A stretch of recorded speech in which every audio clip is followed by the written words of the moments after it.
Hello அஸ்லாம் நீங்கள் Saffir. அலைக்கும் சலாம். சொல்லுங்க இஸ்மாயில். சஃபீர், உங்களுக்கு விஷயம் தெரியுமா? நம்ம பலசர கடை ஹாஜியார் வந்துட்டு வஃபாத் ஆயிட்டாரா? அப்படியா? எங்க? பாத்ரூம்ல வந்து வஃபாத் ஆயிட்டார்ல, பாவம்.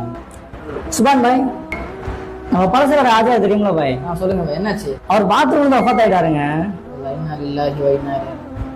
என்னங்க, நல்லா தொழுவாரு கொள்வாரு, பாத்ரூம் வந்து வஃபாத் ஆயிட்டாரு. இப்படிலாம் சொல்லக்கூடாது பாய்.